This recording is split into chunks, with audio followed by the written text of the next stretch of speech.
country a drench me, but for me fire go blaze. And I see him way, so me see the enemy a protest. Oh, and him could come the closest. Hey. Yeah. So just a process. Oh, yes. Right. No. Coffee with the. Hey. I love that album. It's a magnificent Thursday. I like it. Yeah. I like it. And we're so thankful that you decided to rise with us this morning. The weekend vibe is loading. But remember, don't just count the hours, make the hours count. I agree. How are you making your hours count? How are you making it? You know, Dennis, let me tell you something. I'm in a season of my life, right? Where the days are long. The days are really long, but the years are short. Yes. That's how I feel about children. Yes. Like the day takes forever to end. Like I'm just like, is it 8 o'clock yet? Can the kids be in bed yet? Yeah. And then I'm just like, wait, you're almost 12? How? So, yeah. I was telling you about an experience I had with my son Jackson the other day. For the benefit of the listeners, I'll say it again. Like, and this is an example of like about the years being short. Yes. So I was telling him to do something. I was repeatedly telling him to do something. He's 5, and he says to me, "Okay, Daddy, can you get off my back?" I was like, "Who are you talking to?" You know? And I'm like, "Where did you get that from?" And he's like, "I got it from Lele, Daddy." Yeah. I'm like, Lele? I was like, oh, Dennis, you just coming into the Lele era. I'm like, what? So me think this is something, I'm gonna research what is Lele, you know? But so apparently it's something on Netflix. But I'm thinking to myself, when did we get here? Like, when did we get here? For him to even be saying to you, get off my back. Yeah. Like, and he used it in context. Yep. Well, our girl T-Guy, which means it's your sunrise headlines, baby. Yeah! I can't. I was going to try it, you know. It's not going to happen. No. I petition for a Dennis impersonation corner. We need a segment in the morning. I think we should have like a training session. You know, like how Carlton has money masterclass? Yeah. We need accent masterclass. TK, let's do it. We'll lobby for it. Yeah. We'll be your students. But until then, let's talk about the headlines, shall we? So Health Ministry dispels AstraZeneca concerns. Amidst concerns swirling about the AstraZeneca COVID-19 vaccine, the country's health minister and the chief medical officer have broken their silence on the matter, both emphasizing that at the height of the pandemic, the benefits of the AstraZeneca COVID-19 vaccine outweighed the potential risks. So essentially they said, they confirmed everything that we said the last time we spoke about it. That, I mean, I maintain that it was recalled because there's no longer demand. The demand for it has expired, just like much of the drug that was out there. I don't think everything that needs to be pitched as a crisis. I don't think everything needs to be pitched as confusion is swirling, that kind of a thing. But that's, I guess, what the journalistic traders want to do sometimes. Sometimes, you know, because you have to write headlines. Yeah. But the truth is that, when I heard Dr. Bisesa say it yesterday at the post-cabinet press briefing, I was like, I thought so. Yeah. That we haven't been using AstraZeneca for a long time anyway. And we've all heard the story about possible blood clotting and whatever. But how rare is that? Even in the UK, remember we were saying the actual number. Yeah. And it might be among certain populations. And even in those populations, it is very low, much less outside of those populations. So, yeah. This is Miss Pearly Grandson. Sunrise Foreign Exchange comes to you this morning from Jerk City Jamaican restaurant, right off of US 1 in Port St. Lucie.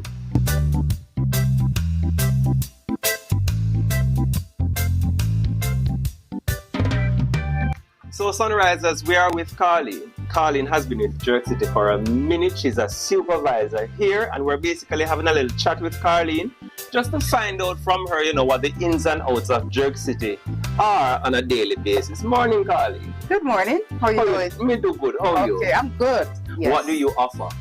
We offer oxtail, hot sell. Don't have hand to sell that. Okay, oxtail is that? Yes. Nice. Curry goat, brown stew chicken, jerk pork, stew peas, goat soup on Saturdays, And Fridays we have red pea soup and fish soup. And So aside from the one we say offered on Saturday, the goat soup on Saturday, everything is offered every day? Like oxtail? yes, everything, yeah, every day. Everything is offered every day? Yeah, every How much day. chef you have? We have 4 chefs. A 4 chef you have? Yes. Oh, because if you're going to offer so many things, you have to have a whole lot of people cooking. Not really. So to give our people back home context, like a large food, a large oxtail, how much that sell for? $20.33. $20 for one large oxtail. That's So not do the served math.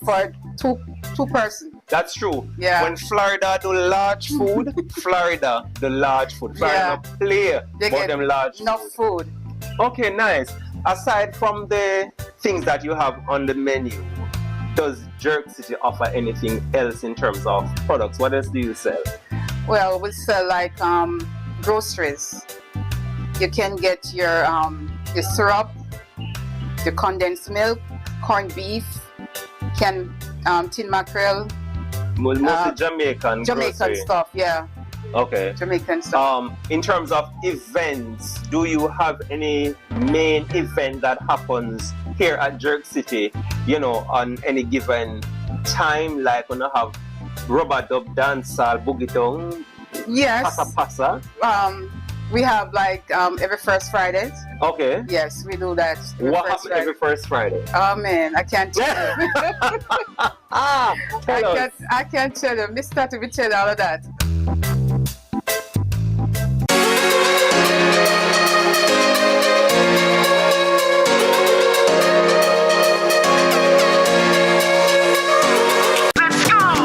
And minute every rubbish in a pan. No dirty up the place, this a we island. So keep Jamaica. Say me could do it, keep Jamaica clean. Beg you listen to me please. No plastic bag, no fear blowing at the breeze. No proper garbage, disposal, recycle plastic, now make it full up in the streets. Bag it and bin it every rubbish in a pan. No dirty up the place, this a we island. So keep Jamaica. Say me could do it. A message from the National Solid Waste Management Authority. No more fear of missing out. CVMTV News is on YouTube. Get up-to-date news, sports, and business content at CVMTV News anytime, anywhere. Subscribe now to CVMTV News to see it happen.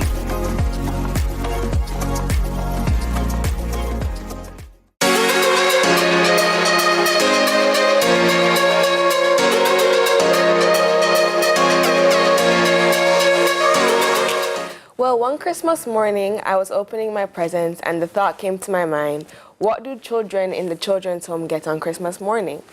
And my mom sadly had to break the news to me that they really and truly don't get many, if at all, any presents. And so I thought about it. I wanted to make a difference and I wanted to make them feel as special as I feel every Christmas morning. And so I made the change. I gathered some money together. I started a lemonade stand in my complex one Labor Day, and I raised the funds, and then little by little, I started to donate to Maxfield Park's Children's Home. Until one summer, I was able to raise enough money to put on a Christmas party.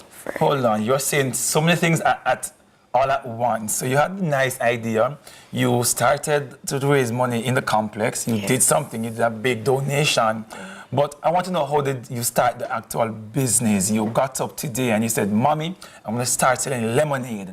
And they supported the dream. They bought you the lemons. They got the picture. Walk me through that. Well, when I had the idea, my mom, my aunts, my grandma, everybody, they were encouraging me, saying, yes, you can do it. You're not too young.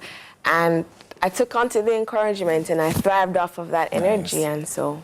But that was at the age of 8, at 8 years old. And generally, a lot of kids now at the age of 8, that is not really your focus. You want a nice tablet, you want to get some Robux, you want to get things like that. But I can imagine, Imani, starting business so young, there were some challenges. Yes. What were some of those challenges that you experienced as a young businesswoman?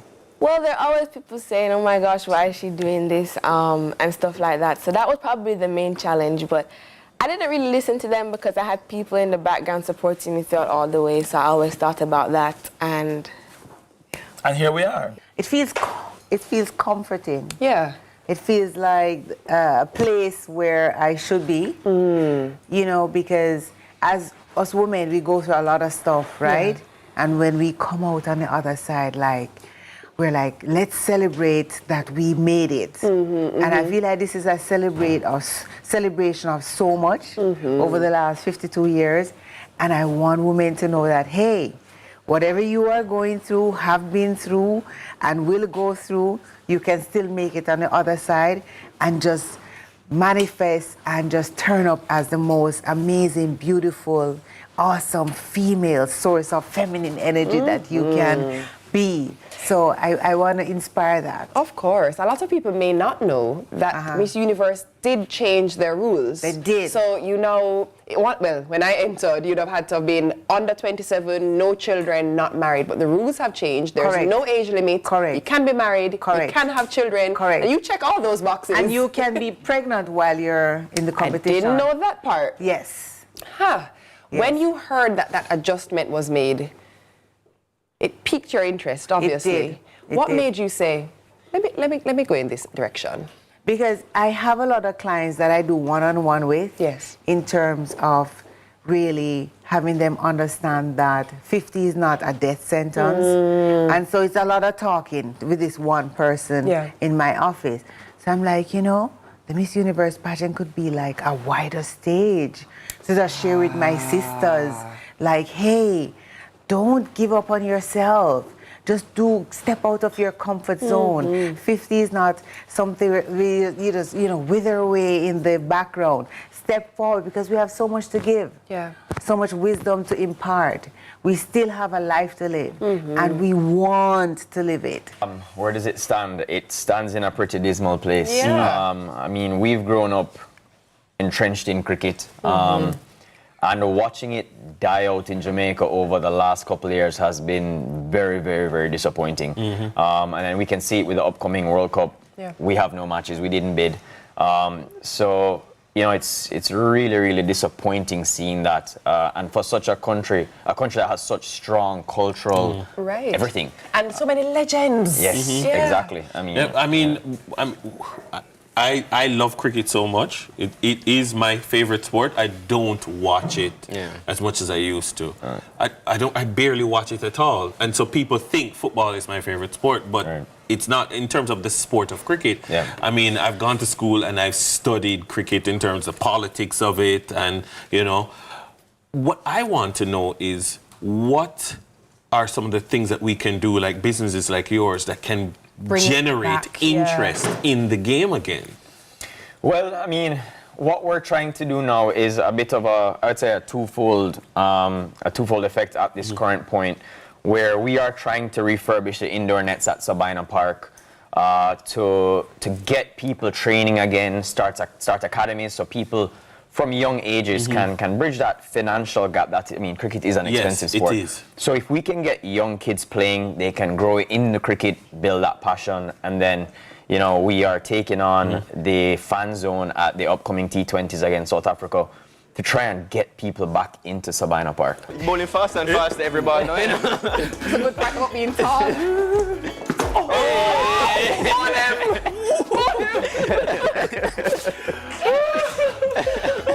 At least we get 2 4. Not too shabby. I had to pull you in. Wait, how much balls I got? Was 4 balls? 8 runs? Not shabby. Not shabby. Run rate not bad. Run rate not bad. Let me give you a Chris Gale bowling action. This is my run up.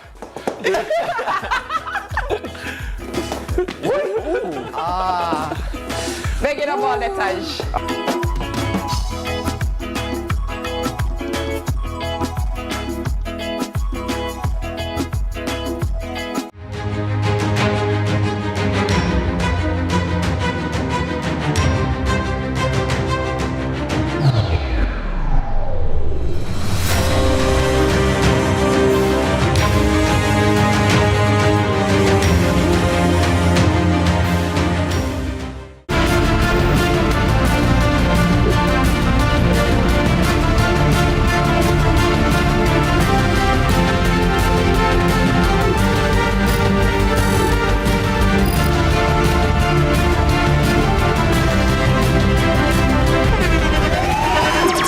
The internationally acclaimed On Stage with Winford Williams. At a new time, Saturdays at 8 p.m. on CVMTV. So much more than entertainment.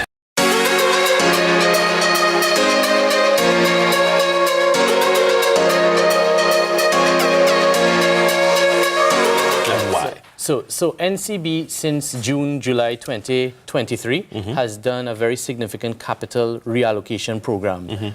Pretty much using our capital more efficiently. We're capital allocators. And what that has done, it has had a very positive fiscal effect on the group. And if you look at our Q1 and Q2 results, which were released recently, don't take my word for it. In my opinion, it validates the strategies of the reallocation of capital and the new direction of NCB. So NCB is back. So NCB is back. Is that why now is a good time to buy? That is one of the reasons why. So in life, timing is everything, right? NCB is deemed a systemically significant and important institution, and that's formally by our regulators. NCB is very widespread in Jamaica just due to our market share and how important we are to Jamaica. So important that I would say, if Jamaica catches a cold, NCB would catch a cold. If NCB catches a cold, Jamaica would catch a cold. So, you raised a very important point in the opening. If you want to own a part of what is taking place in Jamaica, which is very positive, the economy is on an upward trajectory, the democratization of that opportunity is really this APO. Definitely. People who are watching now and they've piqued their interest and they're saying, okay, actually, maybe I do want to get in on this action. How do I invest? How do I participate? Absolutely. How can I buy? It'll take 10 minutes. Go ipo.jncb.com and within 10 minutes, you can have your subscription submitted to the APO. Oh, that's really just it? Yes. So you don't even have to be a client of NCB. So go ipo.jncb.com and within 10 minutes, you can subscribe. Oh, wow. Where is the market right now in terms of your assessment of where things are? Sure. Where is the market? Right the stock market? The stock market is in the doldrums, which is great news. It's great news because Jamaica is on an upward trajectory and the stock market is in a doldrum because interest rates are very high. So it's a buy environment. So for those investors who have patient capital, it should be a very attractive opportunity to get into the market while it's depressed. What we can find from newborn up to preteens. Okay. We sell, the highest we sell is size 16. Okay. From newborn up to size 16. And then we have girls and boys and everything in between. Right. Tell us about some of what we have here today. This caught my eye immediately. That's christening. We have christening dress and we have christening suit for boys. So because I was going to say to you, I know immediately what a girl should wear, but listen, Charmaine, there's a new space for me now to figure out what the boys going to wear, so that's what you would have for the boys. Right. Ah, very nice, a little suit. All right. But if you don't want the traditional white, we have suit with the... Oh, that's it. Oh, you know what I like about this, Charmaine? That it's still the onesie. Right. So it will snap under. Because my son, have a little way, where if you put him in a shirt, every minute the shirt. Okay. Well, so avoid that. Yes, and I love the bow tie. That nicey. Very and dapper. If you don't want to go with the bow tie, we have the joggers and the same onesies. Oh, I like the joggers. Talk about the styling. As we're talking about styling, do children's clothing go with trends in the same way adults' clothing does? Or is it just kind of whatever happens, or it goes trendy? It goes trendy. Does it? Yes. Tell me about some of the trends that you're seeing now. At birthdays, it's always tulle. It's always tulle skirts with happy birthday. They always want that. That's the trend, always. And then for summer, it's more shorts and tops and leggings. Boys is always shorts. Leggings is a thing, by the way. Leggings is a thing all the time. Leggings save enough chip up, Charmaine. All the time. And then here's a tip.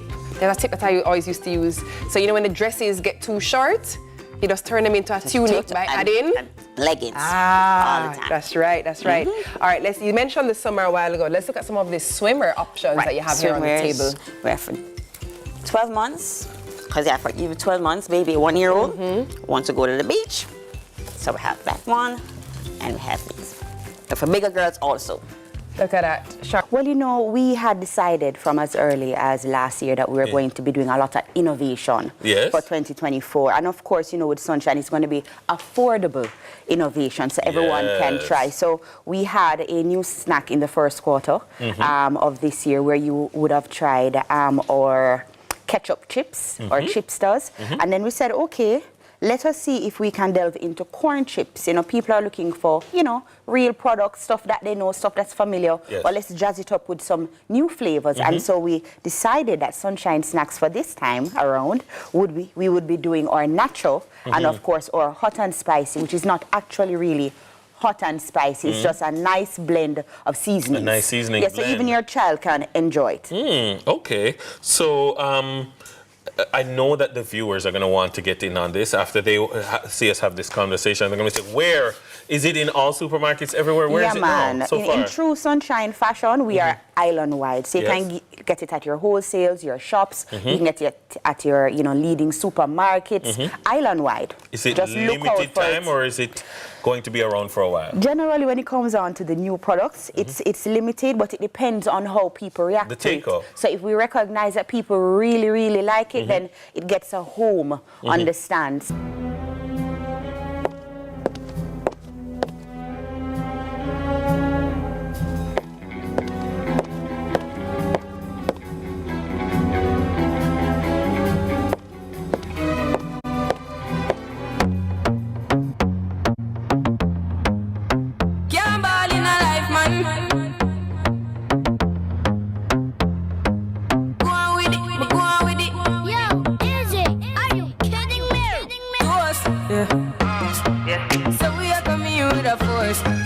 Blessings we are reaping, we coursing on full. Oh, we not rise and boast. Yeah, we give thanks like we need it the most. We have to give thanks like we really supposed to be thankful. Blessings all for my life and my thank God for the journey, the earnings are just for the plus. And gratitude is a must. Yeah, we say blessings fall by my right hand. But I toast for the friends we take off the load one time. Third form, me say me try a thing. And you know it formed out to be a fire thing. Now up on stage with chronic, I sing, yeah, see me all diggy soon, get the higher. Look who we have in the cut. No, today episode I got nice. Legends, Senator, my longtime brethren, the great, all-star, the king, and the man himself. Salute! You know, as man, we're not to go as specialists, and that's the pinnacle of the problem. We want some new era. Do what you love and you never work a day in your life. You lie. You work till you week. It was pandemonium. Country people can relate to me, I talk about. What you think about me no matter, you know. What matter to me is what me think about myself. Man United, you know. I don't care what man wants to say. You know, man. Yeah, man. You know, man. You finished? Yes, we finished.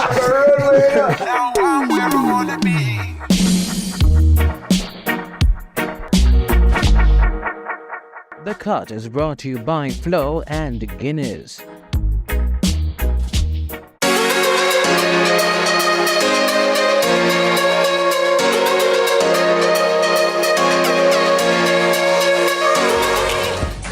Thanks for staying with us. Time flies when good things are happening and when there's great conversation and a topic that we all really need to know more about. So we are all on the edge of our seats in here. But you know what time it is. It is time for final thoughts. So, Doc, I'm going to ask you to kind of just really go through, just cover as much as you can, cover thinking skills and learning, thinking skills and learning skills, right? But learning definitely styles, learning styles, yes. Well, so we don't have enough time to go into details, but just to let you know that thinking skills and learning styles are probably two very important things that parents should investigate and try and find out. So, they don't test for learning styles really in schools, and they really should. I think that schools should stream children based on their learning styles and not really their grades. Because a teacher teaches how she probably wants to teach, but then she'll have 4 or 5 different learning styles in her classroom. Someone is going to be left behind. Yes. You know, and as far as thinking skills are concerned, parents just need to be a little bit more patient in understanding that your child may not really understand or have the ability to do the instructions that you're asking them to do. You know, sequencing or understanding gray areas versus just being black and white.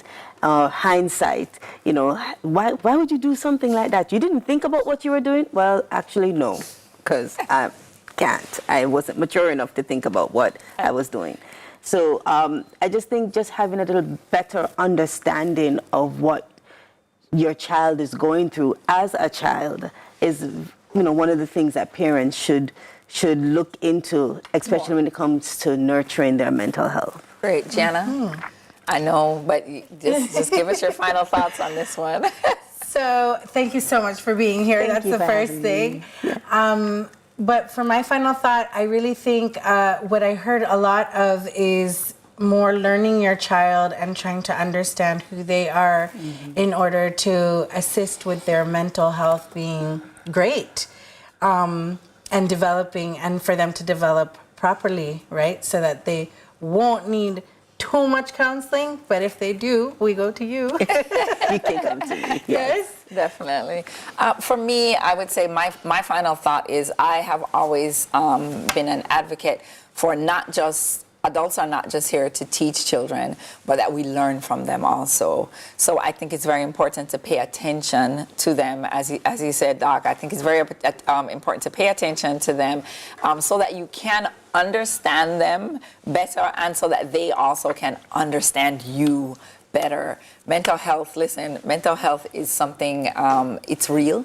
And it's something that we all experience and that we all need to pay attention to, including kids, right? They're resilient, but they are humans and developing as they go along. So that is a wrap for the Thursday edition of the Roundtable. Please enjoy the rest of your day, guys. And as you go forward into the world, remember, be good and be on purpose. Go on with it, go on with it.